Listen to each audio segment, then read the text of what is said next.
Ensemble, vivons le bonheur d'Algérie. Ensemble, apprécions les couleurs d'Algérie. Le soleil, les merveilles du pays, un réveil de fraîcheur et de vie. Mesdames, mesdemoiselles, messieurs, bonjour. Très heureux de vous retrouver pour un bonjour d'Algérie à partir de Constantine. Bien sûr, nous avons changé de jour, maintenant c'est le mercredi. Et nous nous retrouverons chaque mercredi, Inch'Allah, pour vous parler, bien sûr, de toute l'actualité à l'est du pays. Alors, dans ce bonjour d'Algérie, nous allons bien sûr, inévitablement parler de cette nouvelle vague, on l'appelle la troisième, on va parler de la vaccination, de ce qu'on est en train de faire en matière de vaccination et d'immunité, et tout ce qu'il faut faire pour, bien sûr, empêcher le virus, et bien pour se propager encore une fois, parce qu'il y a eu un grand relâchement qui a été constaté. Nous allons en parler avec M. Fodel Khalifa. Dans un deuxième temps, nous allons parler, bien sûr, c'est un autre sujet, mais c'est toujours d'actualité, bien sûr, avec tout ce qui se fait en matière de spéculation sur le marché, avec ces montées de prix, et que fait, bien sûr, la direction de la concurrence des prix, la direction du commerce, que fait sur le terrain. Bien, nous allons en parler avec M. Abdelghani Boulas, qui représente la direction du commerce de Constantine. Et enfin, nous allons parler du programme des soirées du mois de Ramadan avec le directeur du théâtre, M. Ahmed Meresh, qui va nous parler un peu de ce programme, parce que malgré tout, malgré cette propagation, cette nouvelle vague, eh bien, il y a eu des soirées, mais on peut assister aux soirées tout en respectant les mesures barrières. Mais avant tout, bien sûr, nous allons faire une petite balade sur Constantine, histoire de planter le décor, avec la belle voix de Cheikh Hamdi Mohamed, qui nous chante Constantine à sa manière.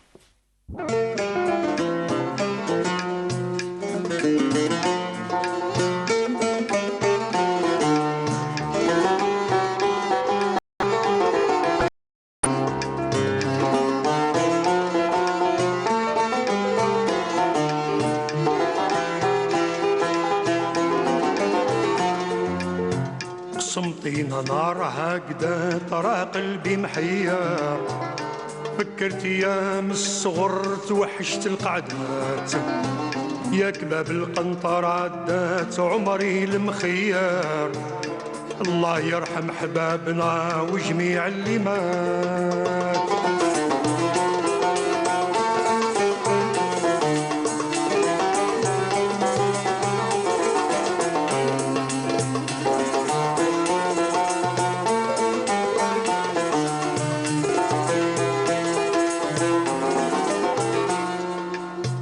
عش النسور كي بدات افريقي اسمار دور سياج بالقصر وجعلو فتحات كير تنسري من لوات كنعان وبربار خلي سيلين تعيد لك سر الحكايات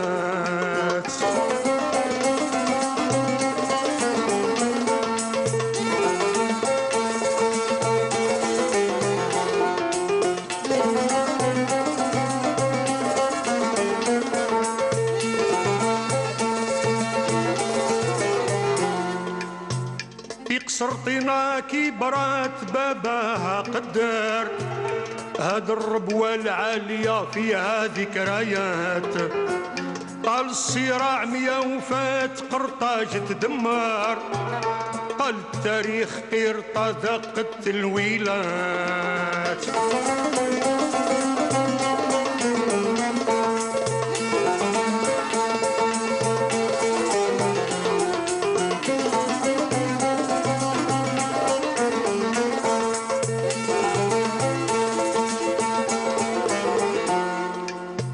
جا قسطنطين هاجات ومضات المحضر لبست التاج ناسها ملوك وسادات عادلها مجدها ضوات والاسم تغير بعد الرومان واندا الجو البشوات قسمطين نارها قدا ترى قلبي محير تفكرت ايام الصغر توحشت القعدات يا كباب القنطرة دات عمري المخير الله يرحم حبابنا وجميع اللي مات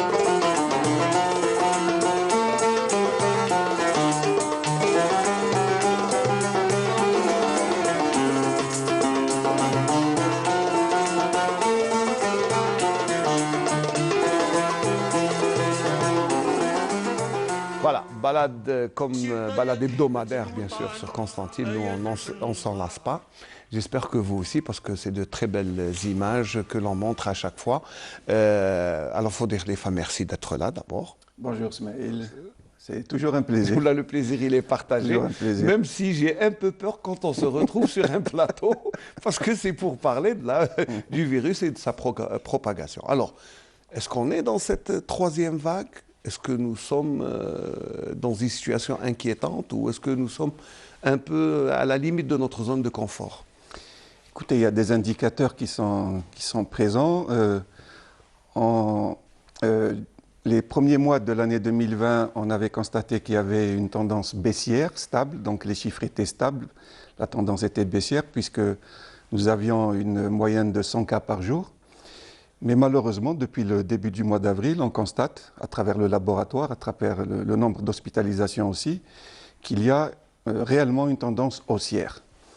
Les cas sont en train d'augmenter d'une manière régulière. Et c'est inquiétant, c'est vraiment inquiétant. Quand c'est régulier, il faut dire que on a eu un comportement tout à fait humain. On va dire, on s'est relâché parce qu'il n'y avait plus de cas, enfin les cas étaient minimes. Vous m'avez dit, vous avez même pris un congé, ça veut dire que la situation a été maîtrisée. Tout à fait, c'est ce relâchement, je pense, qui est à l'origine de cette... on ne parle pas encore de troisième vague, mais nous sommes sur le point, il me semble, de faire une troisième vague. C'est ce relâchement, on le constate tous les jours dehors, les rassemblements sont pratiquement autorisés, les gens se rassemblent, on ne voit plus beaucoup de personnes qui portent la bavette. Les gestes barrières ne sont plus respectés. Tout ceci fait que ça favorise grandement la circulation du virus. Oui. Ce sont ces raisons. En plus, il y a eu une réouverture un peu des espaces commerciaux, des marchés, des espaces artistiques. Donc ça veut dire que les gens se rassemblent. C'est un petit peu ça qui fait que le virus circule plus facilement, vous voyez. C'est un virus qui est transmis par voie respiratoire, donc dès que les personnes se rassemblent, il y a une meilleure transmission. Et voilà, on commence à en payer les conséquences. Et là, on entend parler d'autres choses maintenant. On entend variant indien, variant britannique, variant nigérien, variant sud-africain. Ça veut dire que c'est quoi exactement? C'est le même virus.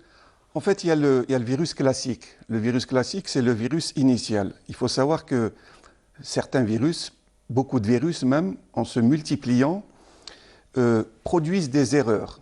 Je vais essayer d'être simple. Quand vous vous rappelez, avant, nous avions nos petits magnétophones avec les cassettes. Oui. Donc, disons que la cassette, c'est un petit peu le génome du virus.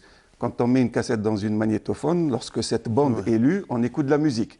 C'est un petit peu la même chose. Donc le virus, par le biais de son génome, il produit des protéines virales. Il se trouve que parfois, il y a des erreurs qui s'insèrent, il y a des erreurs qui se produisent, et ces erreurs font qu'il y a des mutations. C'est-à-dire que certaines parties, certaines protéines du virus vont muter, vont changer, et c'est ce qui aboutit à l'apparition de variants.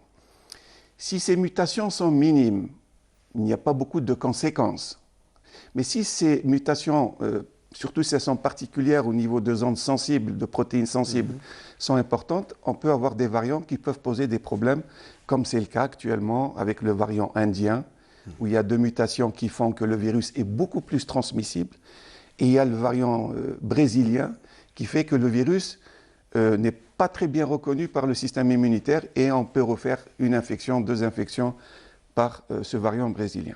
Mais nous, comme nous avons eu les frontières fermées, comment ce genre de virus peuvent nous atteindre? Puisque nous sommes toujours, nous avons toujours les frontières fermées. C'est la question qu'on pose souvent. Donc, il y a en ce moment, ici en Algérie, 2 variants qui circulent. Au niveau d'Alger, il y a surtout le variant britannique. Vous savez que le variant britannique est apparu la première fois durant l'année 2020 en Grande-Bretagne. Il y a eu quelques vols de rapatriement qui ont continué à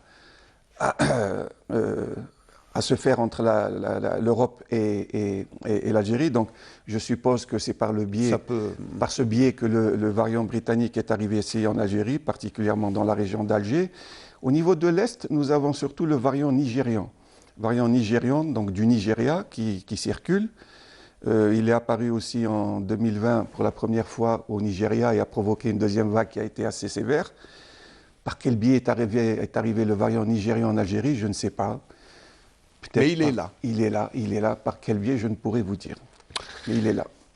Alors, ce relâchement, finalement, est-ce qu'il faut encore revenir à cette... moi, je me souviens, l'année passée, on a fait pratiquement une campagne médiatique extraordinaire pour que les gens puissent freiner la propagation du virus. C'est-à-dire, mais là, on a vu que c'est tout à fait le contraire qui est maintenant. Est-ce qu'on doit revenir à cette campagne de sensibilisation à outrance?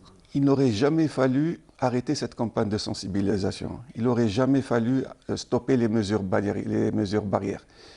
Si on avait continué à respecter ces mesures barrières, je suis sûr que nous ne serions pas arrivés à cette situation de troisième vague qui nous menace. Il est indispensable maintenant, surtout qu'il y a, ça je peux vous l'assurer, les variants sont en train de monter en puissance. Si on voit un petit peu nos résultats, depuis le début avril, c'est en train de monter en puissance. Et j'ai bien peur que les variants puissent un jour dépasser ou remplacer les virus classiques. Ces variants ont une plus grande transmissibilité. Ils se transmettent beaucoup plus rapidement. Il y a des personnes plus jeunes qui sont atteintes, parfois avec des formes un peu plus graves.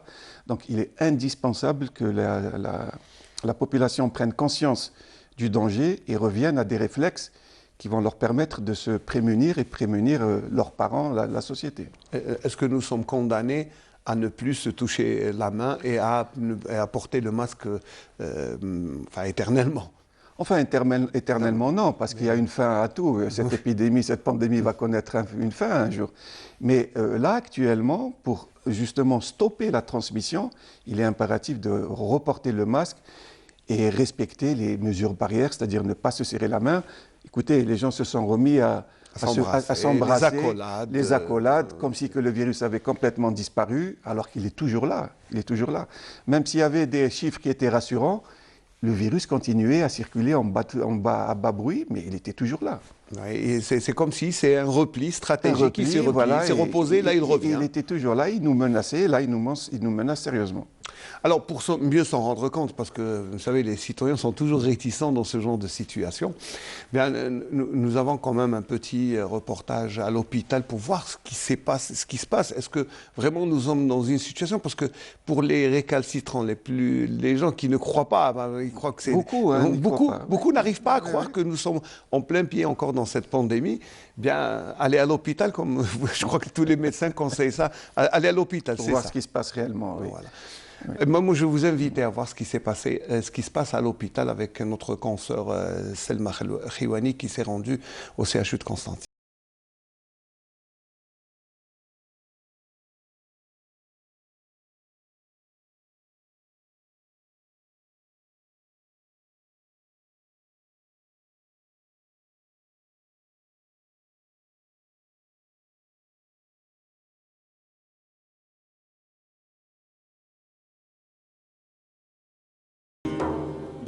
كانت عندنا تقريب 12 حالة في المستشفى الجامعي.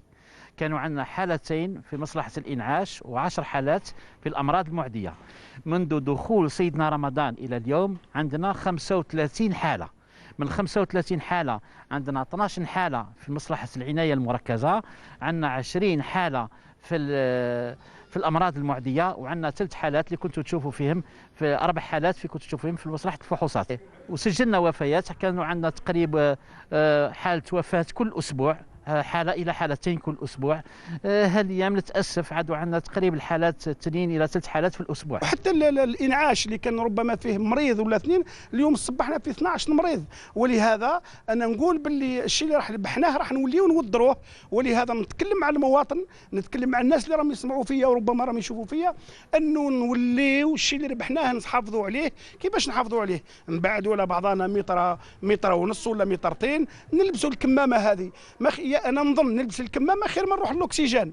نخير بين الكمامه ولا بين الاكسجين. انا ندير الكمامه، الماء عطاه ربي، الصابون كاين، هذا الجل هذا اللي نديروا به يدينا، انا نظن نلحقوا النتيجه مليحه. لكن معليش نديروا الافراح، الحفلات الى اخره، لكن بالتباعد نبعدوا على بعضنا. اذا باش الصاله لا صال تهز 200 نديروا 100 ونبعدوا على بعضنا ونديروا.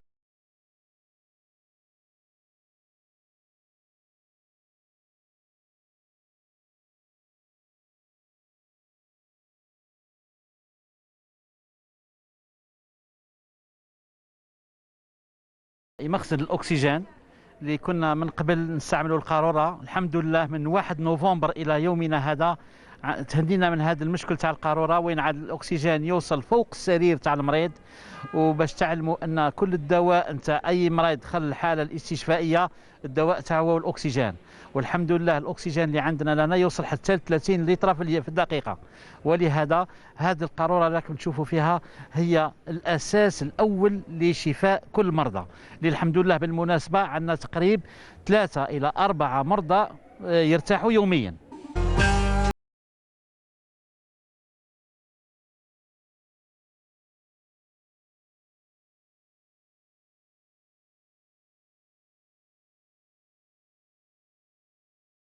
هناك إهمال كبير، إهمال من طرف المواطن، إهمال من حيث الوعي، أن روحوا للمساجد ما كانش الكمامة، ما كانش التباعد الجسدي.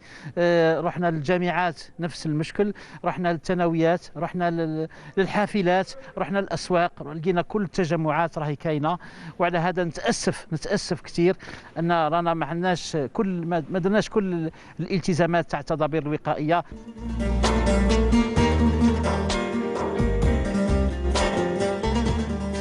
C'est vrai que la situation n'est pas catastrophique, mais elle est inquiétante. C'est vrai qu'il y a tout ce qu'il faut à l'hôpital pour prendre en charge, mais je crois que 1 ou 2 décès hebdomadairement, c'est déjà trop. Écoutez, quand on voit un petit peu la courbe, déjà on constate que le nombre de décès a sérieusement augmenté. Nous étions au mois de février-mars à 2 décès jour. Oui. Maintenant, on est passé pratiquement à 10 décès. Et c'est le début, hein, c'est le début de cette 3e vague. Il faut que les gens prennent conscience qu'il y a réellement danger. Comme disait notre ami, il faut qu'ils respectent, réapprennent à mettre la distance. C'est sauvegarder les acquis de l'année passée où nous avons pu maîtriser la situation, donc il faudrait rester. Alors, bien sûr, là, je saute sur l'occasion pour parler de vaccination, parce qu'à l'Institut Pasteur, il y a la vaccination. Bon, est-ce que, je ne sais pas où en est-on, bon, à Constantine exactement, et dans la région, où en est-on en termes de vaccination? Il est vrai qu'il y a eu une campagne de vaccination qui a commencé un petit peu timidement, mais bon, c'est lié à plusieurs facteurs. Vous savez, on voit un petit peu ce qui se passe à l'étranger. La disponibilité des vaccins n'est pas facile. On a du retard en matière de vaccination, parce que c'est un petit peu une course contre la montre. Si on vaccine rapidement, on prend un petit peu de vitesse le virus, et là on a des chances de limiter la propagation du virus. Les choses étant ce qu'elle est, mais d'après ce qui est dit, il y a un arrivage de quantité quand même importante de vaccins. Je pense pratiquement il y aura 1 million de doses de vaccins pour le mois de mai. Et il faut rassurer les citoyens parce que certains encore sont un peu hésitants à se faire vacciner.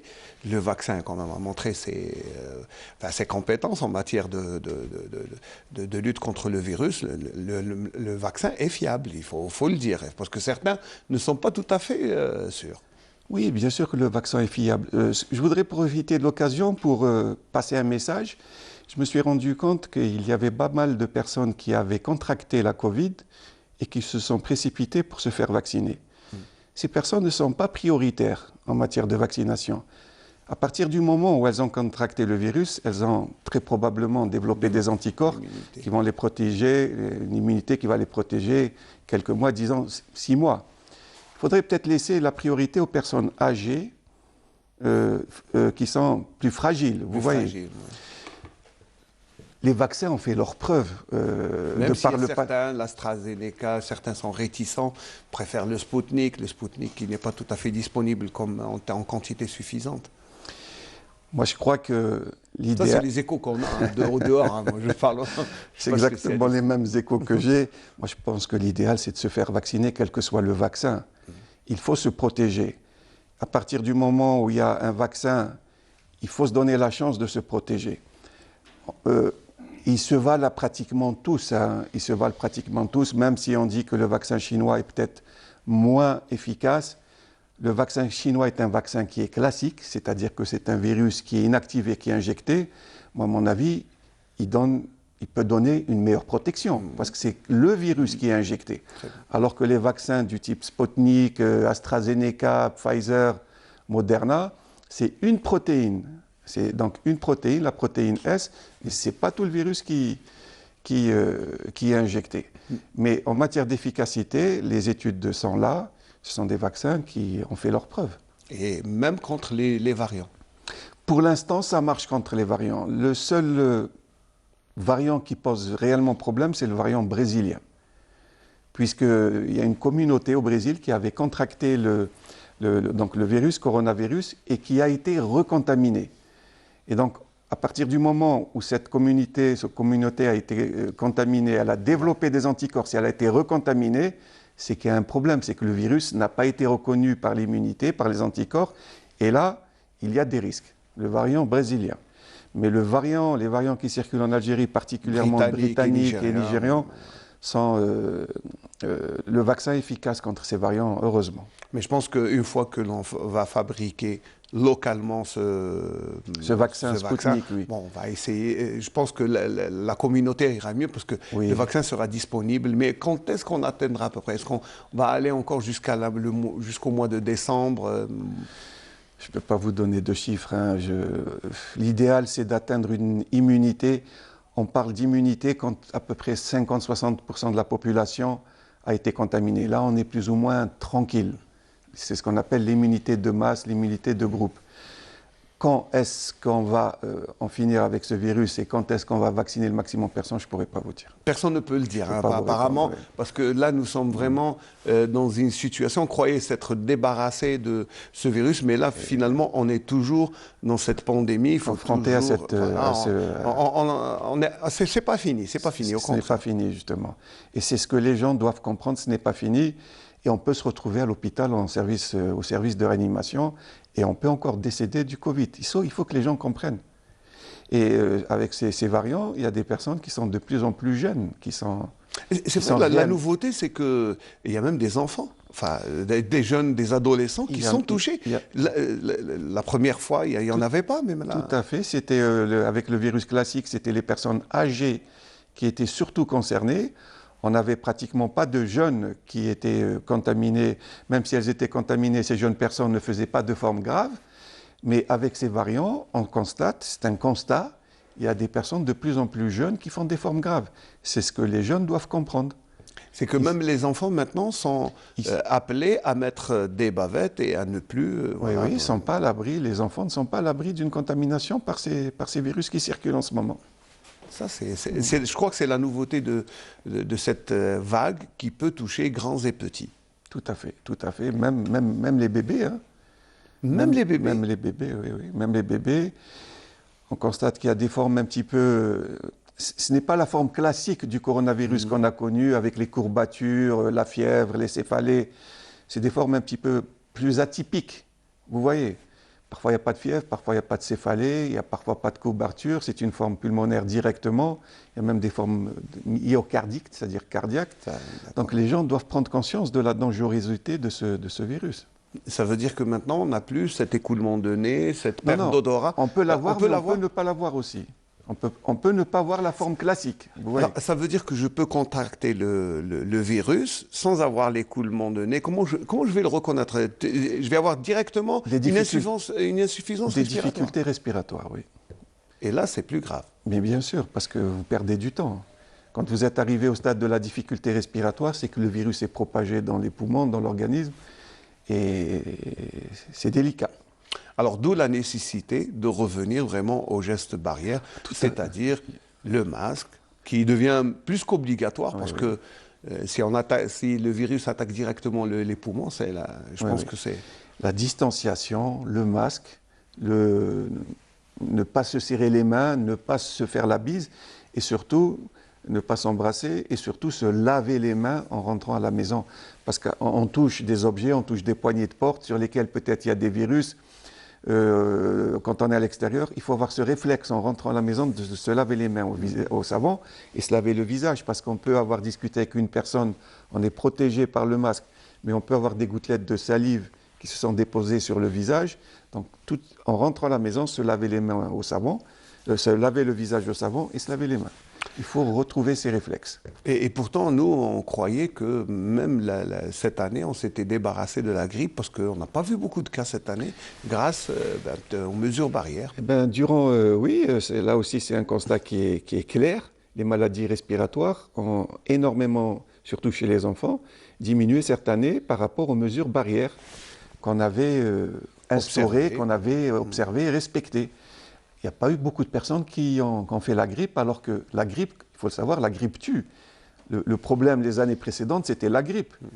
Mais cette année, il n'y a pas eu beaucoup de grippe, il n'y a pas eu beaucoup de maladies respiratoires par rapport justement à ces mesures barrières qui ont été observées. Et les frontières sont fermées, parce que moi, je me souviens qu'il y avait à chaque période de Ramadan, on en avait une épidémie de grippe, parce qu'il y avait la grippe asiatique, il y avait des variants. Donc cette année, comme c'est fermé, donc il y a eu moins d'apport, on va dire, de virus. C'est une très bonne chose qui a été faite avec la fermeture des frontières. Et j'espère que ces frontières, même si beaucoup ne seront pas d'accord avec ce que je vais dire, j'espère que ces frontières vont rester encore fermées quelque temps. Parce qu'il y a le variant brésilien et le variant indien qui sont en Europe maintenant. Donc s'il y a des échanges qui sont faits, si les frontières... Comme on importe un peu des médicaments, comme on importe beaucoup sûrement... Il y a cet échange, on peut rapporter le virus, d'autant plus qu'il est inquiétant. Si l'échange est limité, on diminue les risques, mais si on reprend, les vols, les vols, le risque est là. Hein, parce que on impose une PCR, c'est vrai, aux personnes qui se rendent dans un autre pays, mais il faut savoir qu'il y a des PCR qui sont faussement négatives. On peut héberger le virus et avoir une PCR négative. C'est ça le problème, c'est que même en termes de tests, on peut avoir le virus. Passer à côté. On peut passer à côté. Et comment faire Maintenir un petit peu le... Donc, et voilà, il faut resserrer les boulons et puis garder les distances. On ne cessera jamais de le dire et le répéter. C'est une des meilleures mesures pour essayer de stopper la propagation de ces nouveaux variants qui sont en train, je le répète, de monter en puissance ici en Algérie. Même Constantine, on a des suspicions de présence de variants. On attend la confirmation par l'Institut Pasteur d'Alger, puisque la confirmation se fait à Sidi-Farj, par une technique qu'on appelle séquençage. Justement, j'allais vous dire comment on reconnaît le variant, chaque variant, comment on le reconnaît. Comment on sait que celui-là est britannique, celui-là est indien, celui-là, parce que virus pour virus, ce n'est pas ma spécialité, mais c'est la vôtre, mais comment on le reconnaît? Alors il y a déjà un criblage et un tri qui se fait dans certains laboratoires, pas tous les laboratoires. Donc nous, à Constantine, nous avons en ce moment 7 wilayas. Nous avions au début 16-17 wilayas. Beaucoup ont ouvert leur propre laboratoire. Là, actuellement, nous avons 7 wilayas. Donc déjà, à notre niveau, on peut suspecter à travers la PCR la présence d'un variant. Je vais essayer d'être simple. Donc on détecte 3 gènes. Et parmi ces gènes, il y a le gène S qui permet la production de la protéine S qui permet au virus de s'agripper à nos cellules. Quand nous avons 2 gènes qui sont positifs et le 3e gène S qui est négatif, qui n'est pas reconnu par la PCR, c'est une suspicion de variant. Cela veut dire que ce gène a muté et il n'est pas reconnu. Donc ces prélèvements sont mis de côté, ces suspicions de variant sont mis de côté, bien sûr, dans des conditions de stockage adéquates, et transférés à Alger pour qu'il y ait pour qu'il bénéficie d'un séquençage. Alors le but du séquençage, c'est de déterminer au niveau de la partie de ce génome qui permet la fabrication de la protéine S, de savoir s'il y a eu des modifications. Alors un variant, c'est quoi? Ce sont des modifications à des endroits particuliers. Donc des acides aminés sont remplacés par d'autres acides aminés. Et c'est comme ça qu'on les détecte. On sait que, par exemple, pour le variant indien, il y a telle modification à tel niveau. Si on retrouve ces modifications, on sait que c'est le variant indien. Le variant anglais, ce sont d'autres modifications. Vous voyez. Ça veut dire que durant toute cette période, le suspect est gardé à côté, il reste, il est en attente des résultats. En fait, le malade a déjà un résultat positif. Oui. Parce qu'il y a 2 gènes qui sont positifs. On lui dit qu'il y a présence de SARS-CoV-2. Il reste par la suite. Et le malade, si c'est un malade grave, il est hospitalisé. Enfin, des mesures sont prises, bien sûr. Et il reste ensuite la confirmation, mais c'est plutôt un intérêt épidémiologique, vous voyez. Voilà, on est entré dans le domaine vraiment scientifique. Mais bon, voilà, pour terminer ce débat, je crois que, et je vous laisse le soin de lancer un message aux téléspectateurs, parce que là, la sensibilisation doit revenir pour que les gens prennent conscience que nous sommes encore une fois en danger. Il faut que les gens comprennent que le virus est là. Le virus est là, le virus continue à se propager. Je le dis, je le répète et j'insiste. En ce moment, il y a des variants qui circulent, qui sont en train de monter en puissance. C'est-à-dire que ces variants sont de plus en plus nombreux. Ils ont une plus grande transmission, ils se transmettent beaucoup plus facilement. Et le meilleur moyen de stopper un petit peu la propagation de ces variants, c'est de respecter les mesures barrières. On n'arrête pas d'en parler. Portez le masque, vous lavez les mains avec du savon, vous lavez le visage, distanciation, respectez la distance. Quand vous êtes dans un endroit clos, essayez d'aérer les endroits dans lesquels vous êtes et évitez surtout les rassemblements aussi. C'est le meilleur moyen de vous protéger vos familles. Voilà. Merci, on va terminer sur ça. Hein. Monsieur Fodel Khalifa, merci d'avoir été notre invité. Moi, voilà, mon masque est toujours là, je ne le lâche pas et je préfère. C'est une très bonne chose. Voilà, et il faudrait que tout le monde fasse la même chose. Messieurs, dames, et surtout les enfants, parce que là, les enfants sont maintenant touchés, donc il faut faire attention. C'est tout le monde qui doit faire attention. Alors, on va changer de sujet. Merci d'avoir été là, et puis j'espère qu'on se retrouvera dans de meilleures conditions. Inch'Allah. Voilà. Pour la fin de la pandémie, Inch'Allah. Inch'Allah, pour dire que c'est fini, Inch'Allah. Voilà, merci beaucoup, Monsieur Fodel Khalifa. Merci à vous. On va passer à un autre sujet, puisqu'on va parler du marché de la spéculation durant ce mois de Ramadan avec M. Bounaas Abdelghani.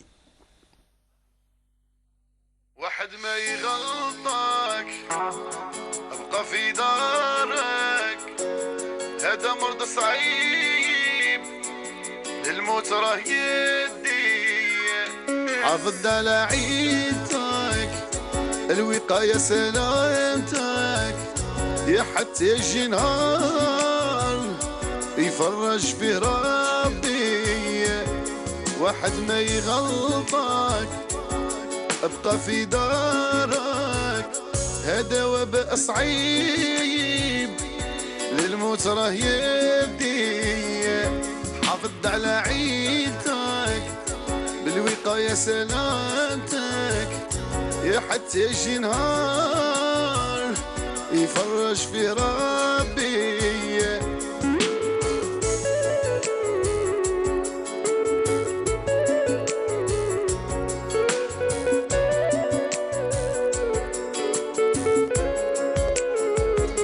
هذا وبا خطير ممنع الكبير للصغير على غني لفقير مكة حتى تدبير والشدة في ربي خيري هذا وبا خطير ممنع الكبير للصغير على غني لفقير مكة حتى تدبير والشدة في ربي خيري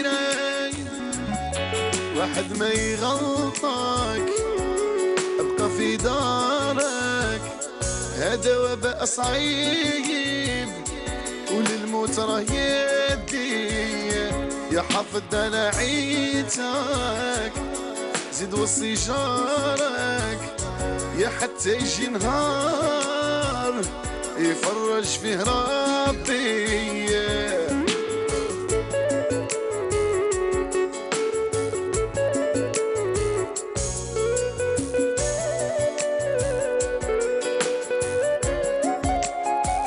كورونا سبب في عذابنا، بكينا واخطف احبابنا، غبنا وجوع عيلاتنا، يا ربي تقبل دعائنا ونولو عايشين هانينا. كورونا سبب في عذابنا، بكينا واخطف احبابنا، جوع عيلاتنا، يا ربي تقبل دعائنا ونولو عايشين هانينا. ابقى في دارك، واحد ما يغلطك، هذا مرض صعيب للموت راه يدي، وحافظ على عيتك، الوقاية سلامتك، حتى يجي نهار يفرج فيه ربي.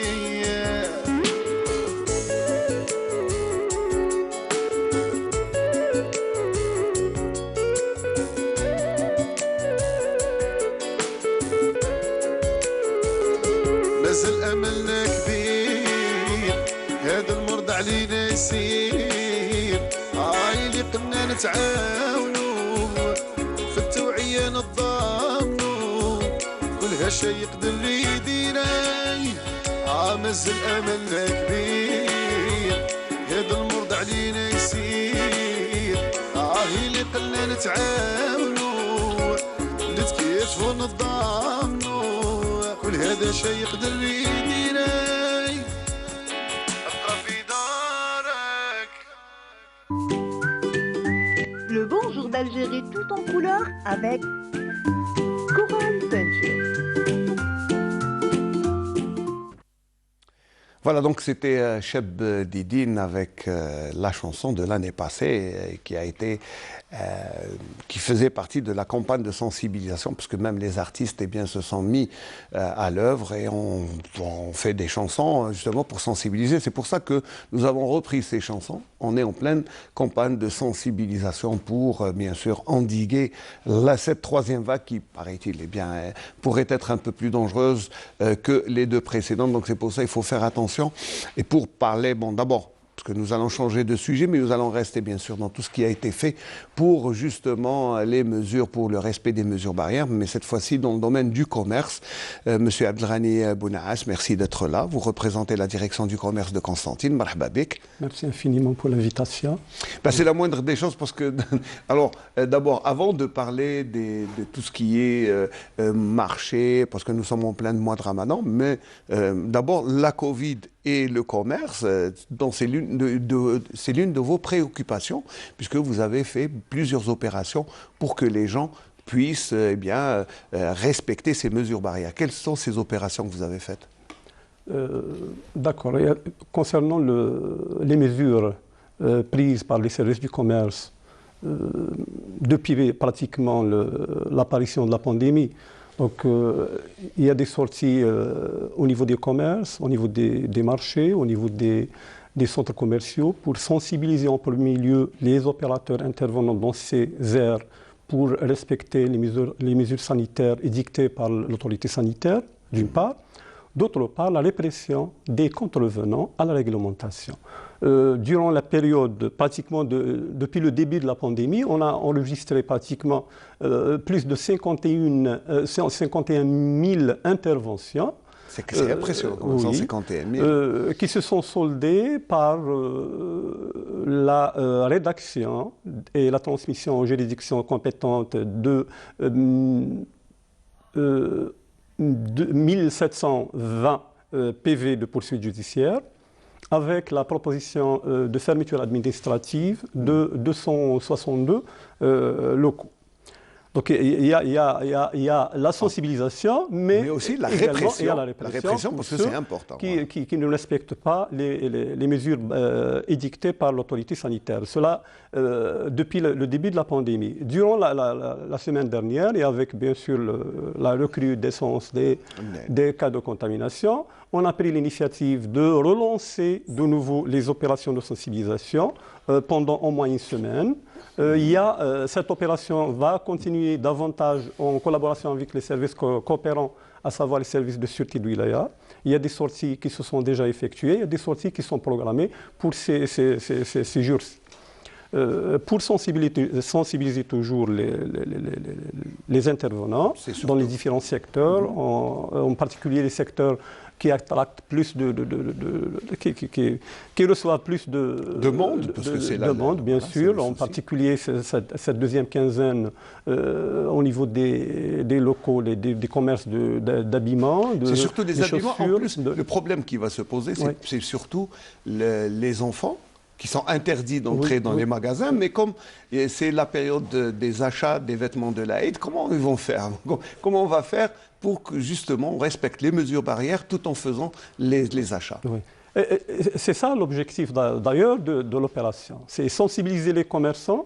Est-ce qu'ils respectent ces mesures pour pouvoir vendre leurs marchandises et faciliter l'accès aux citoyens, en particulier les enfants de bas âge qui sont interdits.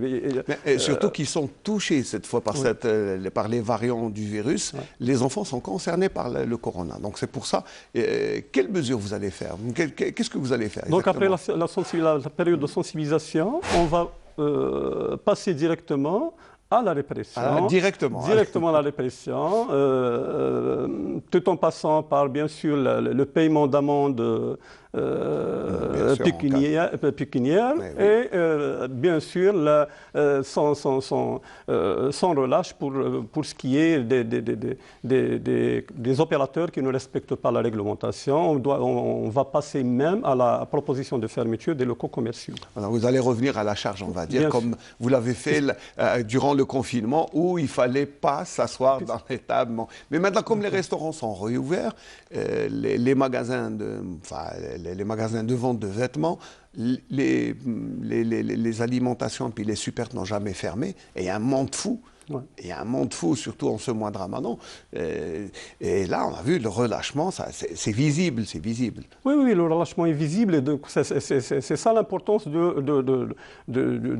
des opérations de sensibilisation et de la répression. Donc, ceux qui respectent la réglementation, donc, ils peuvent travailler le plus normalement du monde. Ceux qui peuvent toucher à la santé des citoyens, donc ils n'ont qu'à respecter la réglementation, sinon c'est la répression. Vous ne faites pas de cadeau, vous êtes à cheval sur... Tout à fait. Bon, là, c'est l'un des aspects, puisque on parle de période de vague, du virus, et puis là, on parle des achats de l'Aïd, mais quand même, nous avons passé une première partie du mois de Ramadan. La première partie, elle a été très difficile pour les bourses. Il y a eu beaucoup de spéculations. Je sais que les fluctuations du marché sont là. On a vu des augmentations quand même assez... que peut faire la direction du commerce dans cette situation? Donc, pour ce qui est du contrôle sur le marché, il y a des brigades qui sont mobilisées. Pratiquement, c'est tout le corps technique qui est mobilisé durant le mois de Ramadan. Donc, il y a, en matière de spéculation, il y a même des brigades qui sont mobilisées et qui travaillent en étroite collaboration avec les services coopérants. Je cite les services de sûreté de Wilaya, la gendarmerie. Donc, on travaille en étroite collaboration pour visiter les lieux de stockage, les chambres froides. C'est pour vérifier d'éventuelles possibilités de rétention de stock à des fins spéculatives. Alors, on va essayer de voir quelques images sur le marché, parce que sur le marché, on retrouve des pommes de terre qui volent. Enfin, le poulet a pris des airs qu'on ne peut même plus contrôler. Donc là, on voit ces images pour voir que, quand même, il y a une grande spéculation sur le marché.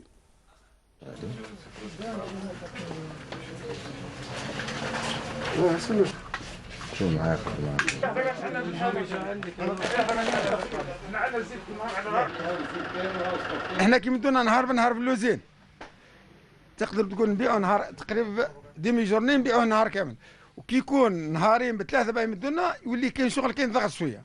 الاسعار اللي حددها الدوله إلا كان برا يبيعوا أكثر من الأسعار اللي حددها الدولة الله أعلى وأعلم. زيت الشعب هو اللي نقصوا، احنا يجيو يديو علينا بالربعة بالست بادن ويحسوا غير على 5 لترات، كاين تا يطرا ويطرتين ما يحبوش يديوه. كون كلش كاين والخير ما يفضلش خلاص والله ما يفضل الانسان يشري بالقناعه برك يكون قانع برك ماشي يشري بلهفه هكا يحب يقول حتفضي ما تفضش. تفضل خويا.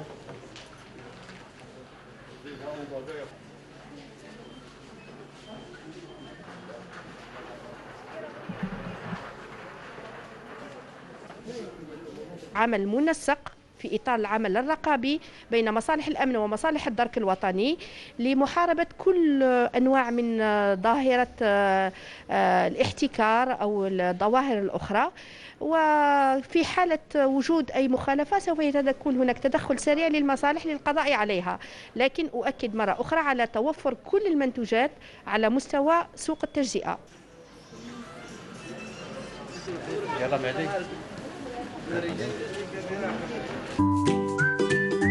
Le bonjour d'Algérie tout en couleur avec Coral Peinture.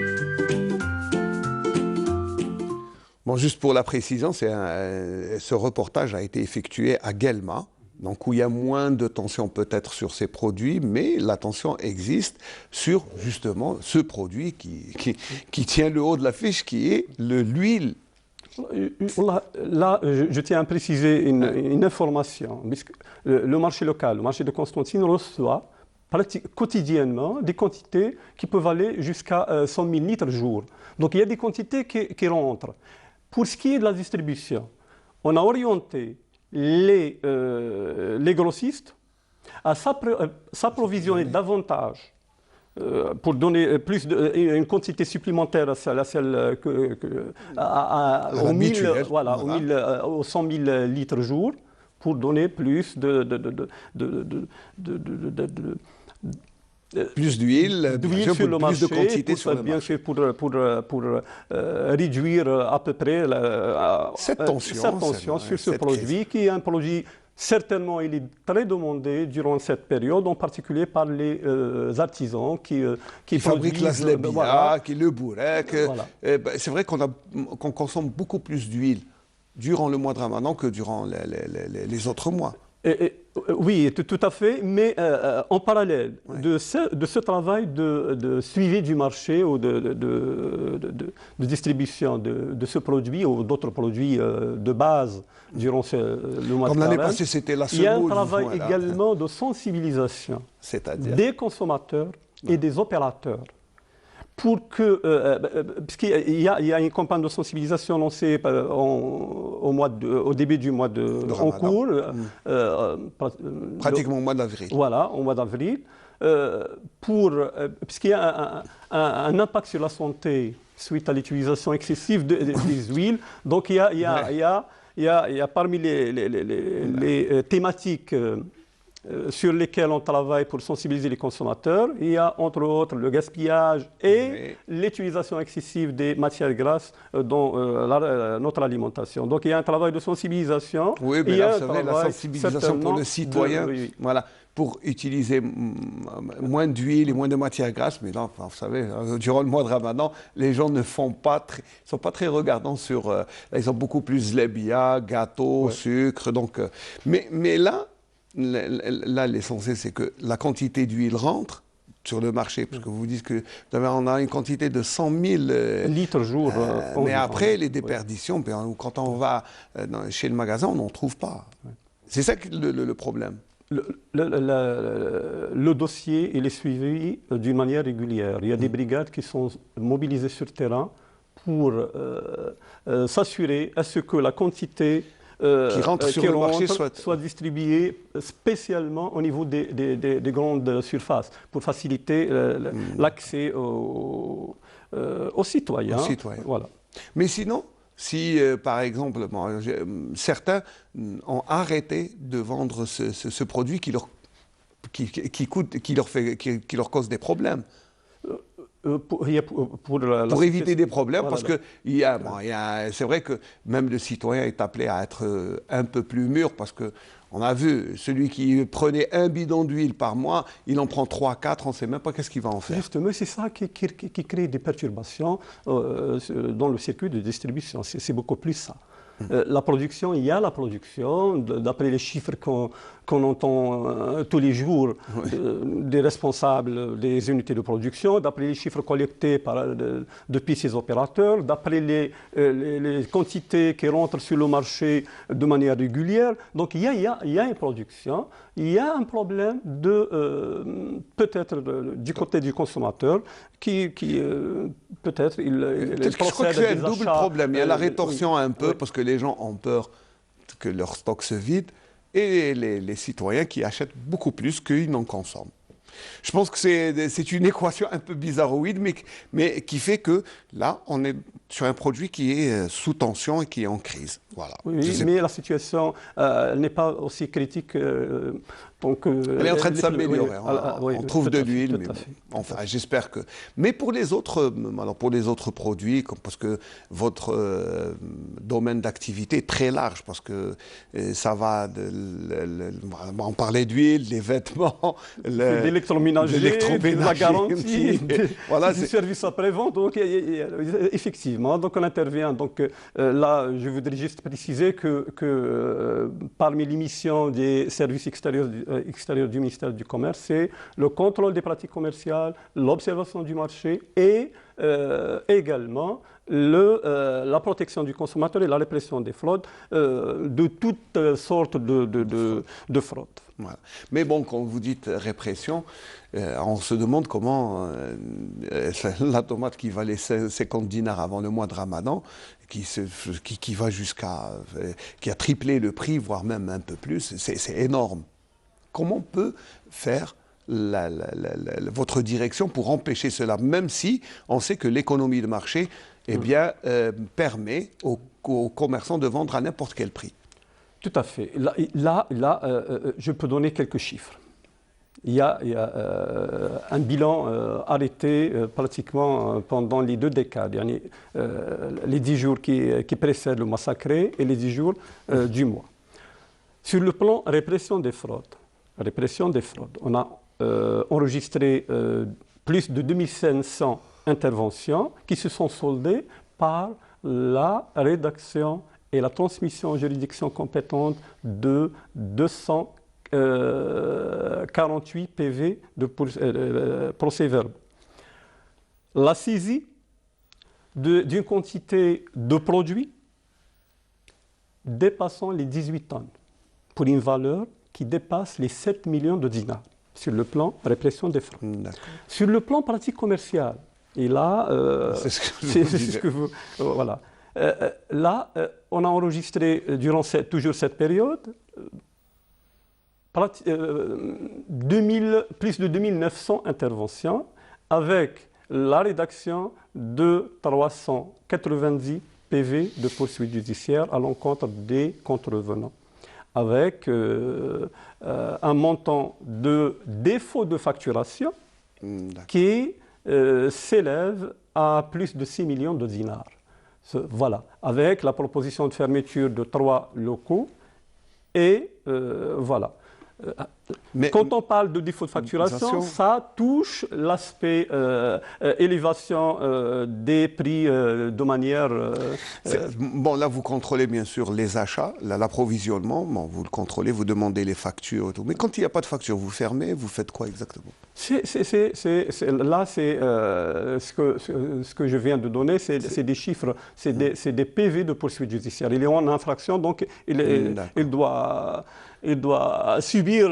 Mais il faut dire aussi, mais si, par exemple, moi je suis commerçant, j'achète la tomate à 30 dinars le kilo, avec facture à l'appui, est-ce que j'ai le droit de la vendre à 300 dinars? Est-ce qu'il y a une loi qui m'en empêche? Non, vous avez parlé tout à l'heure du Ramadan. Du Ramadan. Et moi, vous avez donné juste un exemple. Du fait que le marché est libre, donc il peut agir comme il veut. Non, mais quand il s'agit d'une élévation injustifiée des prix, il doit subir. Donc la réglementation, elle est claire, donc il est sanctionné conformément à la réglementation. Et là, alors, comment réguler ce marché? Comment faire pour que le marché soit stable, qu'il n'y ait pas cette spéculation? Est-ce qu'il faut beaucoup plus d'approvisionnement ou est-ce qu'il faut beaucoup plus de contrôle? Il y a les deux à la fois. Donc l'approvisionnement, quand il y a une crise d'un produit ou des produits de première nécessité, donc ça crée des tensions. Certainement, il y aura, puisque toujours c'est l'offre et la demande qui régule le marché. Pour le contrôle, oui, le programme arrêté pour le mois de Ramadan, c'est tout le corps technique qui est mobilisé au contrôle. C'est-à-dire le corps technique. Le corps technique, c'est combien de personnes, combien de brigades? Au moins, environ 140 brigades sur pratique commerciale et répression des fraudes. C'est la totalité donc, qui sont sur terrain et qui agissent. Est-ce que c'est suffisant pour réguler le marché, pour tout contrôler? Suffisant, donc quand on parle de plus de 75 000 de commerçants inscrits au registre de commerce, certainement c'est insuffisant, mais toujours il y a une programmation, il y a un suivi des secteurs les plus sensibles, en particulier les unités de production activant dans le secteur agroalimentaire qui sont environ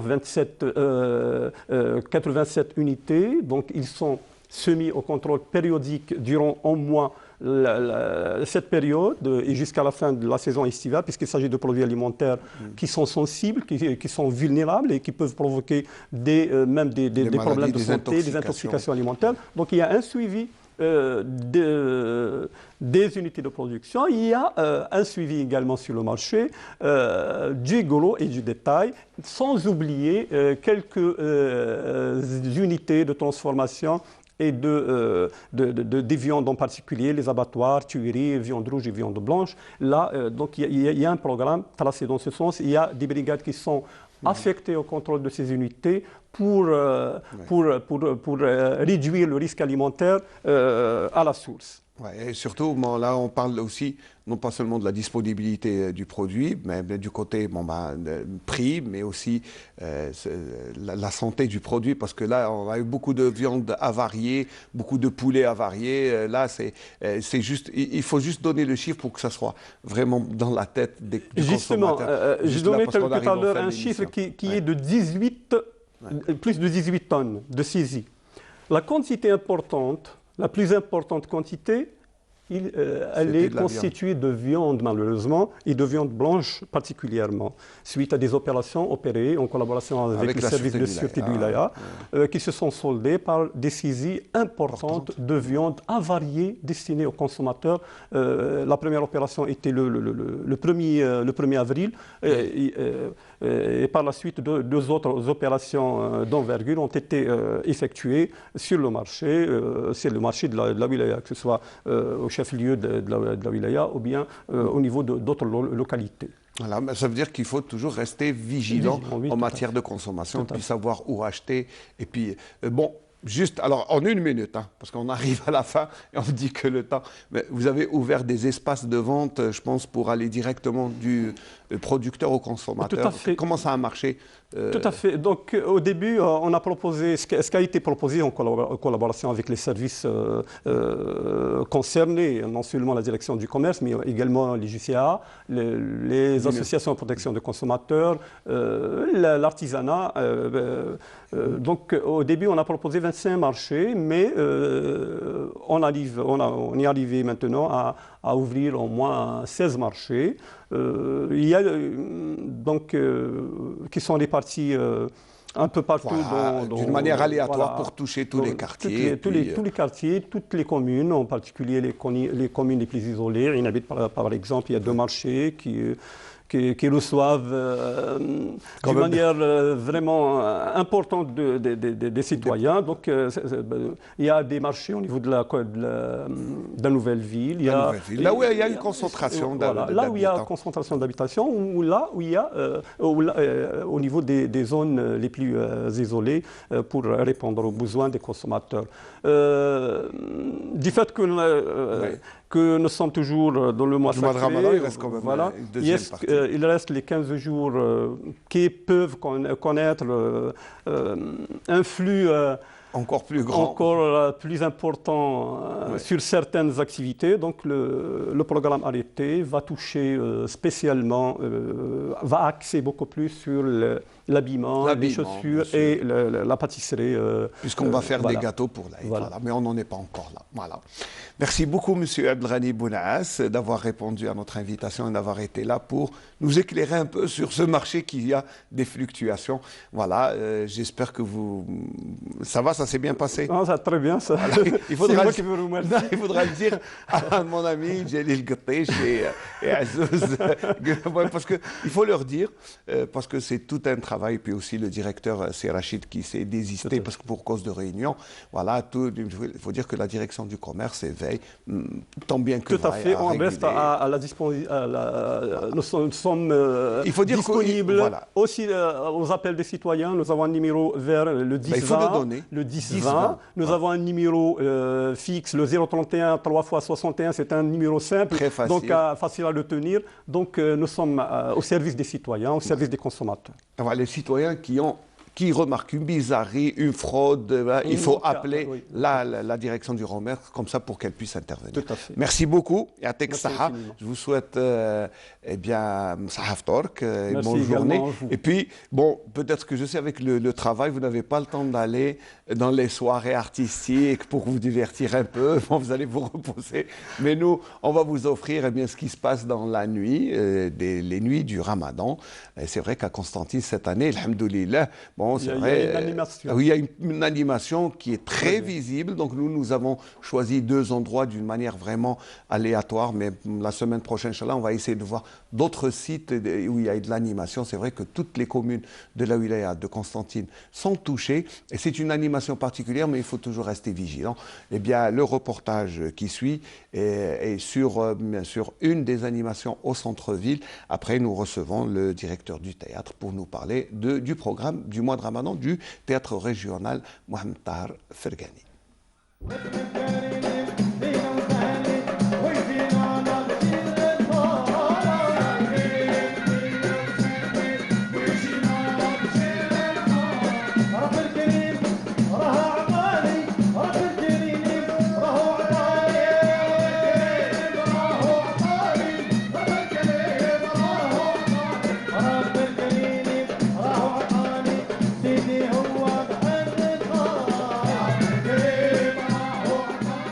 قسنطينة معروفة كمدينة في شهر رمضان، مدينة خليني نقول ثقافية فنية بامتياز، ولو أنه غابت هذه السنين أولا بفعل جائحة كورونا، ثانيا كان فيه واحد الركود الثقافي. الآن فيه نشاط وحيوية في المدينة، برامج مسطرة من المؤسسات الثقافية الولاية. لجنة النشاط الثقافي للبلدية سطرت برنامج على قسمين، برنامج يشمل الطبوع القسنطينية، وهذا تخص شهر رمضان، الإنشاد والمديح والطبع العيساوي والوصفاني إلى آخره. وفيه أفلام سينمائية كل خميس فيلم جزائري. انا ماما كانت تحضر لي ديجا على رمضان، على سهرات، على لامبيونس تاعو في الليل تو، دونك جي بروفيتي رمضان هذا، جيت وشفت السهرات، شفت لي تراديسيون تاعنا، شفت المالوف، شفت العساوه، سي كيلك شوز دو بيان، خلاص عجبتني. الحمد لله العام هذا رجعت قسنطينة بقوة وبحماس، والحمد لله في كل قاعة توجد الأفراح، توجد المسرات، الناس خرجت يعني بردت على قلوبها كما نقولوها في مدينتنا، بردوا قلوبهم شوية بالفرح بالزهو. الحمد لله مازال الافراح في قسنطينه، ومازال الايام القادمه ان شاء الله احسن. قسنطينه راح تزيد تحيا وتعاود ان شاء الله ترجع لمجدها بفضل سواعد الرجال الثقافه اللي قاموا بها، وخصوصا اللجنه الثقافيه لبلديه قسنطينه لعوده حياه المشهد الثقافي، سواء في المسرح او في الغناء او حتى في السينما في الايام القادمه ان شاء الله.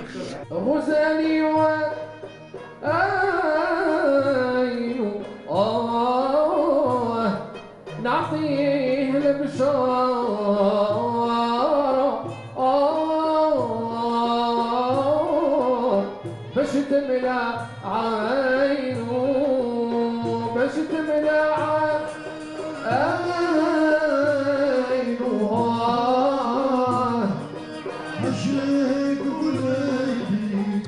Voilà le reportage de notre ami Mohamed Zmouli et Nordine Frewan, nos deux amis qui se sont déplacés pour bien sûr voir un peu ce qui s'est passé dans les animations des soirées du mois de Ramadan dans la ville de Constantine, qui a le privilège et la chance d'être hors confinement. Donc, mais attention, il faut respecter les mesures barrières. Je pense que c'est le seul moyen de préserver cette animation de la ville. Voilà, on va parler du théâtre régional Mohamed Tahar Al-Fergani avec son responsable, M. Ahmed Mirache.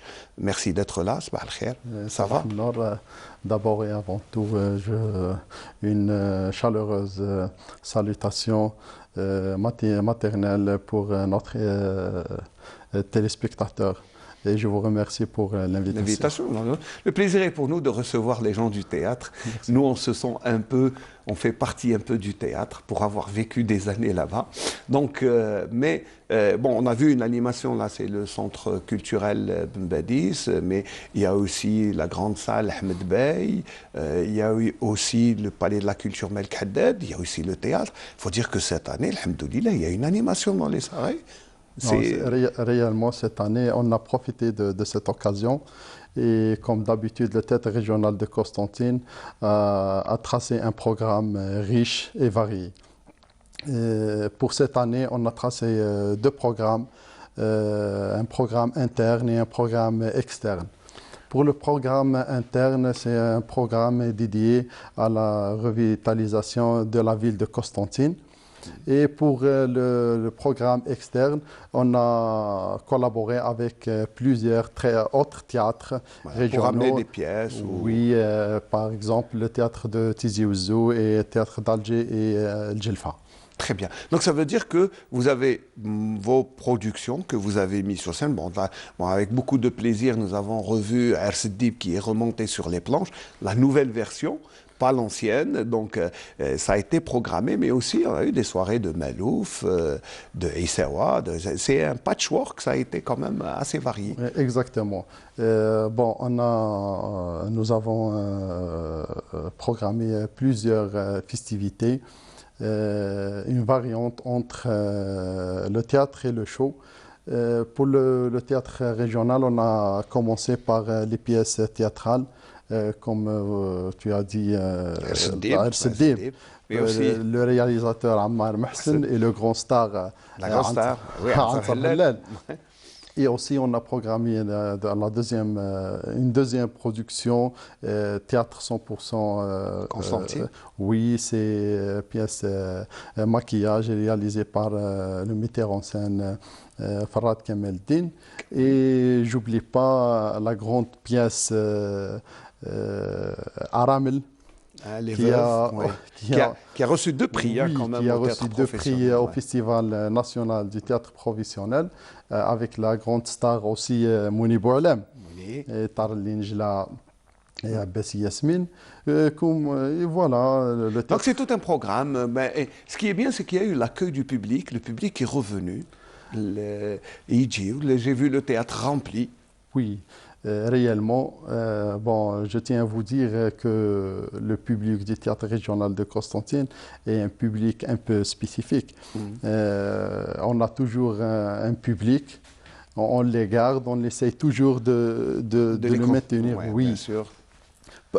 Et surtout par des programmes qui les intéressent, de qualité. Variés, bien sûr. Il y a des habitués, il y a des gens qui ne se rendent pas compte, mais dès que, juste après le ftor, ils se rendent devant le théâtre et attendent ce qu'il y a. Même ils ne savent même pas ce qu'il y a. Ça, c'est des habitués, mais il y a des autres pour les convaincre. N'oubliez pas une chose, que l'endroit stratégique du théâtre régional de Constantine, il joue un rôle important pour nous ramener des spectateurs qui viennent. Ce qui est bien aussi, c'est que cette année, la particularité, c'est qu'il y a eu des hommages rendus à certains artistes. Exactement. Le programme est riche. On a voulu touché presque toutes les catégories. Bon, on a le Malouf, l'Aïsawa, Shabi, et comme on est dans le mois sacré, Meda'ih Diniya. D'accord. Parfois, on essaye de donner une autre vie.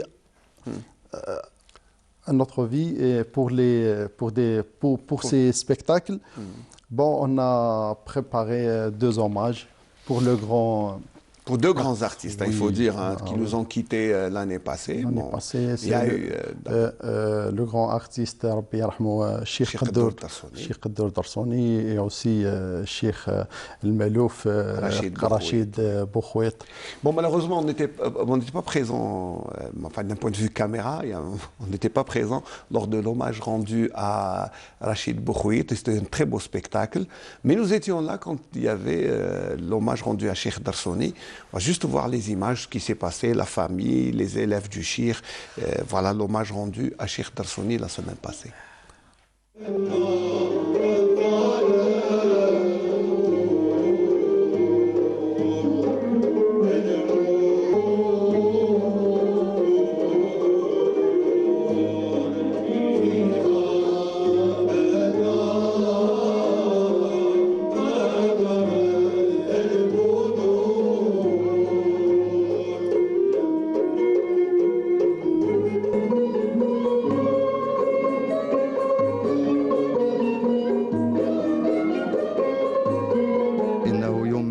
نشوف فيه عرس الشيخ قدور درسوني في الذكرى الاولى تاعو.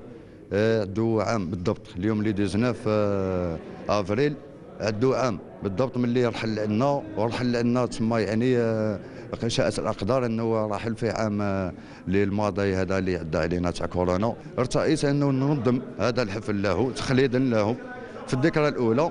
ارتئينا انايا رئيس الفرقه احباب الشيخ قدور درسوني، وانايا تما ولد خو الشيخ ابن اخيه. انا تما ما شفتش وما ما نظنش لا كان نزيد نشوف تما انسان خلوق كيما العم ربي يرحمه.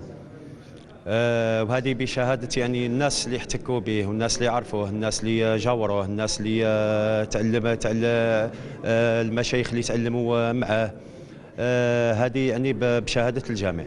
ما يخفاكش باللي المألوف سما قسنطيني عنده طابع سبيسيال، يعني ما كاين في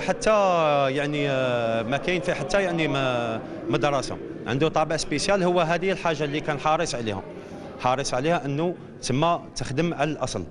هو الشيخ يعتبر قامة من القامات الكبيرة في مدينة قسنطينة. أولا بالدرجة الأولى كما تعلمون حافظ على هذا التراث، تراث المألوف، وعلم عدة أجيال عدات على يده علمها، وكان عنده علم بكل الطبوع التي تغنى في مدينة قسنطينة، من مألوف، من جاجل، من حوزي. كان يشتي خاصة الجزيري، الحوزي الجزيري كان يتغنى به بزاف.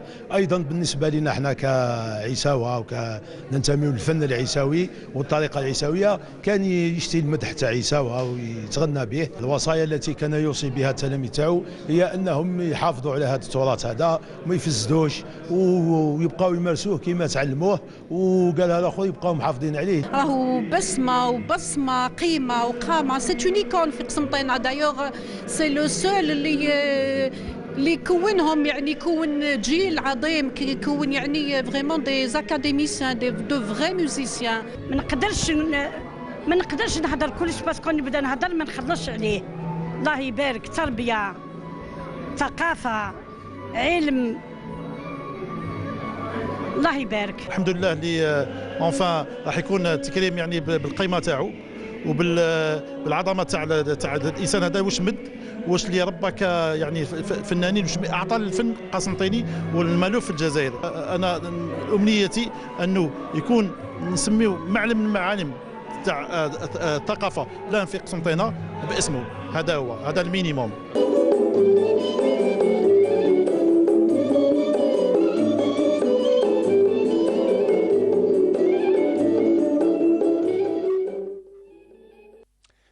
hommage très émouvant rendu à Cheikh Darsoni.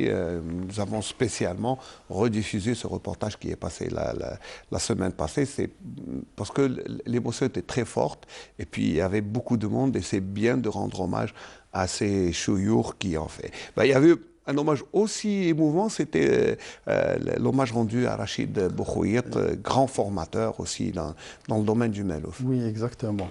Bon, personnellement, j'aimerais bien à chaque festivité, à chaque spectacle, on rend hommage à un de nos grands artistes, soit des comédiens, ou bien des chanteurs, ou bien... Parce que le théâtre régional de Constantine, c'est beaucoup plus une opéra à l'ensemble et elle englobe plusieurs, presque les 7 arts. C'est pour ça qu'on a choisi de rendre hommage à nos grands et précisément les gens qui ont quitté cette ville récemment. Il y en a plusieurs et on va programmer ultérieurement, oui, un grand événement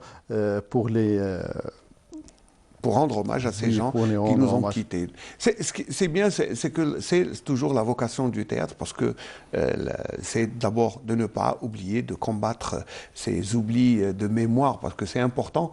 Ces gens ont tellement donné à l'art constantinois, à l'art algérien en général. Et puis c'est peu de choses. Hein.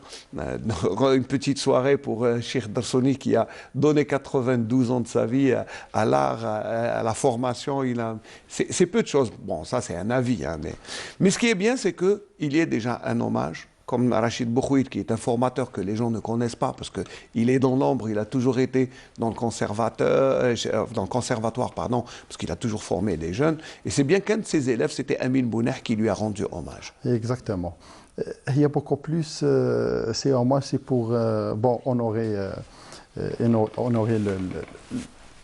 المسيرة تاعو يعني الفنية. Et la deuxième des choses, et c'est la plus importante pour moi, c'est نتفكروهم. C'est beaucoup plus نتفكروهم وندعيو لهم إن شاء الله بالرحمة. هذا c'est le but يعني باش الناس ما تنساش المعلمين والشيوخ يعني تاع الطريقة سورتو المالوف القسنطيني. Alors, pour une deuxième moitié du mois de Ramadan, il reste 15 jours. Oui, le programme est toujours en cours. Toujours, on a entamé le programme. Parfois, on a des changements, tu vois. Ça arrive, des changements, oui. ça arrive. Mais notre portefeuille est riche. Ah oui, le théâtre régional de Constantine, il est riche. On a tellement de programmes. On va beaucoup plus parce qu'on va donner des spectacles de show Issawa et Malouf. Parce qu'on ne va pas aller très loin, puisque aujourd'hui, ce soir, il y aura notre ami Azouz Bouabid, qui est un des piliers de la Tariqa al-Issawiya. Ou Mada'ih. Cette fois-ci, Mada'ih Diniya et... Voilà, ça c'est l'affiche du spectacle d'aujourd'hui. Hein. Voilà, c'est ça. Voilà, c'est notre travail, hein. C'est le théâtre de... L'infographie et tout est l'affiche. Vous prenez en charge tout ce qui est... Tout. Voilà. Et donc, voilà, bon, c'est pas de la pub, mais c'est un peu une invitation à venir parce que c'est vrai que chaque soir, c'est comme ça. Et pour les prochains jours, il y aura aussi, le programme est assez varié. On va travailler avec Cheikh Ahmed Awabdiya et aussi الفرقاني عدلان الفرقاني عندنا ثاني سهرة عيساوية مع زين الدين بوشعالة في الشعبي ثاني مع حمدي Cheikh Hamdi Mohamed. Voilà, Cheikh Hamdi Mohamed. De toute façon, on a un programme riche. Vous avez essayé de varier un peu tous les styles, de toucher un peu tous les... pour contenter tout le monde. On a essayé de toucher presque toutes les catégories. Soit enfants, adultes et... Il y a même du théâtre pour enfants qui a été programmé, il faut le dire. Justement, on a programmé, mais malheureusement, les الظروف يعني الصحية شوية ما قدرناش يعني باسكو شوية الأولاد ما قدروش نسيطروا عليهم. Surtout qui trouvent la salle. C'est pour ça qu'on a annulé le programme pour enfants. Mais ça sera pour les... après le mois de Ramadan. C'est sûr, Inch'Allah, Inch'Allah, Rabbi, Inch'Allah. Voilà, donc, mais le théâtre a joué son rôle dans l'animation de la ville. Voilà. Mais ce qui est bien, c'est que cette année, bien sûr, avec le respect des mesures barrières. C'est sûr. Bon, on a respecté toutes les mesures et on travaille à 50% de capacité du théâtre. Même on donne les bavettes, le gel. À l'entrée, on exige toujours de respecter les procédures. Le protocole. Mais il faut dire qu'il y a une chaise vide et une chaise qui peut accueillir un spectateur. Donc c'est la distanciation pour qu'il n'y ait pas... Voilà. Et pour l'instant, le citoyen se comporte bien ou Alhamdulillah, je parle public du théâtre de Constantine. Alhamdulillah, pour le moment, on ne trouve pas beaucoup de difficultés avec eux. Ça va pour régler, ça va très bien. Pour l'instant, on va dire que, puisqu'on est à la moitié du chemin, on va dire que le programme de cette année, il a été riche. Voilà, on peut. Est-ce que vous êtes satisfait? Pour le moment, je suis satisfait. Inch'Allah, برك تبقى على هذا السيرورة يعني وما C'est vrai qu'on a toujours peur de cette nouvelle vague. Justement, on a troisième vague, qui vous serait, parce que vous avez souffert durant la fermeture. Il faut le dire. Hein. C'est pour inviter les citoyens à respecter les mesures barrières parce que vous avez beaucoup souffert. Entre parenthèses, on est touché, on a fait une cellule de communication durant la dernière période et on est touché, presque tous les travailleurs du théâtre régional de Constantine ainsi que leurs familles. On est touché par le Covid. Et c'est pour ça, tu vois, on essaie de... C'est vrai on essaie de... نقول لك نكونوا حازمين في تطبيق الإجراءات الصحية هذو. Vous êtes à cheval et c'est bien parce que... Et sinon... Voilà, donc le programme est là. Donc on a dit que c'est Azouz Bouabid, Inch'Allah, vous invitez tous les citoyens à venir, bien sûr. Oui, on les invite, Inch'Allah, يكونوا بكثرة. وكالعادة الحمد لله من داك تجي تسهر معنا وتشوف Moi, de temps en temps, je viens, bien sûr, quand le programme... Bien sûr, mais il faut inviter les gens qui ne sont pas habitués à venir au théâtre. C'est bien d'inviter les gens. Oui, justement. حنا نرحبوا بهم وندعوهم إن شاء الله انهم يجيوا يسهروا معنا في مسرح قسنطينة الجهوي هذا المسرح العريق لو مونيمون هيستوريك. N'oublie pas une chose, باللي رانا في ثاني شهر التراث. C'est une manière de préserver le patrimoine. Exactement. Et le théâtre régional de Constantine est un monument historique. Il est classé. C'est pour ça qu'on invite les citoyens pour visiter ce monument. Est-ce que vous organisez des visites, par exemple, au théâtre? Oui, ça se faisait avant, mais je ne sais pas maintenant si ça se fait. On a organisé pas mal de visites où on a profité réellement de Shahr Tawrat, l'événement de Shahr Tawrat, pour ouvrir les portes pour tout le monde. Parfois, on essaie d'encadrer Bien sûr, de canaliser, parce qu'on ne peut pas accueillir tout le monde. Mais cette fois-ci, il est ouvert pour tout le monde. Ça veut dire que les gens peuvent venir visiter le monument. Le monument. Oui, le monument à tout moment. C'est-à-dire qu'on peut rentrer dans les coulisses, on peut voir la machinerie, on peut voir les anciens décors, ça serait bien. Et on a encadré, on a mettre en position des gens qualifiés, des guides. Bishkiri Nordin. C'est Nordin Bishkiri qui connaît le théâtre comme sa poche. Comme sa poche.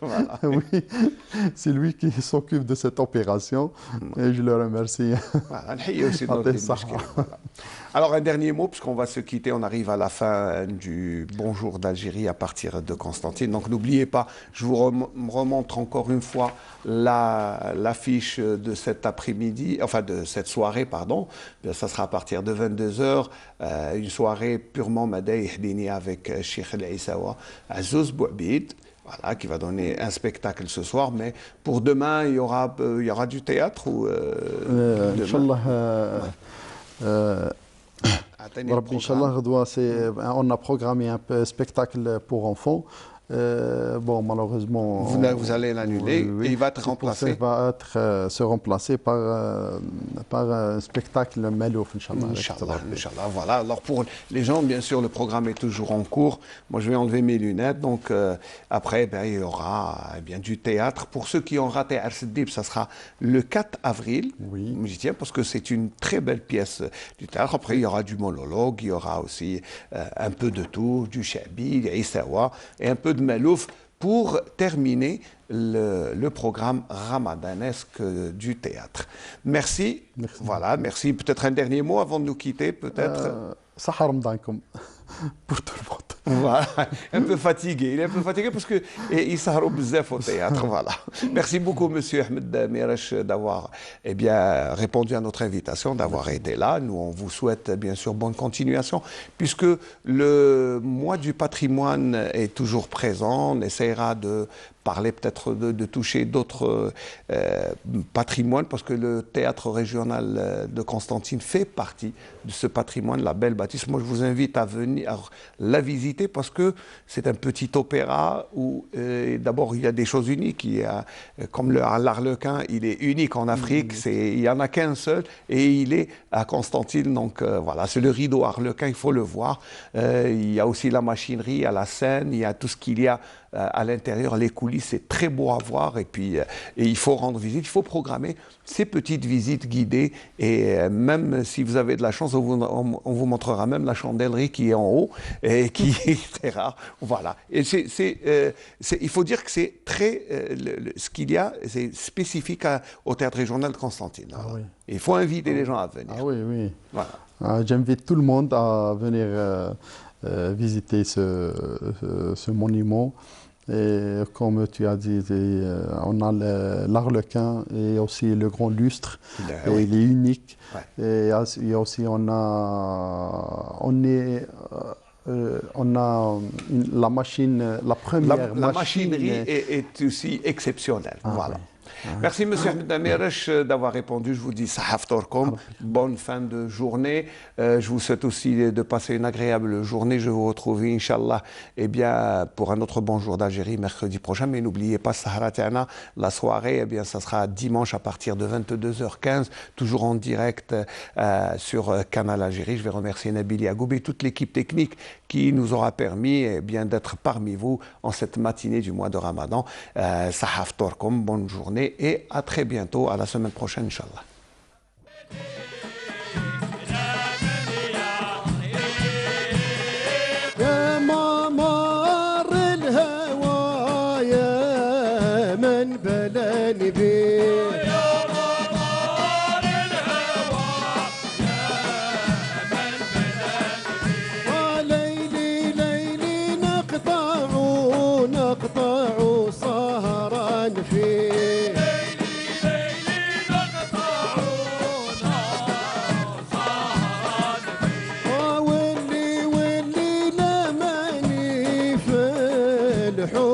خليه افهم يا فهيم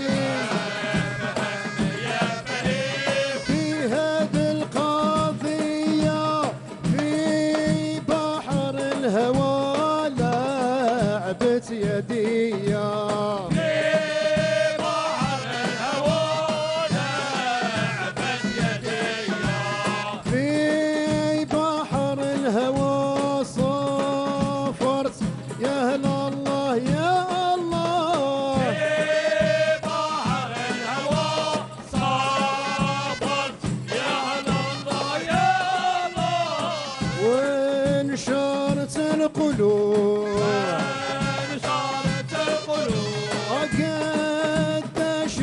حبيب ودعت يا سيدي وبكيت بالدموع بالله يا نسيم والصباح واقصر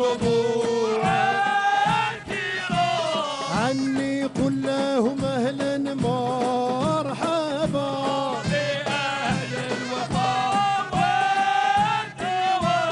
وبلغ سلامي زين الطيبة سلامي أزكى سلام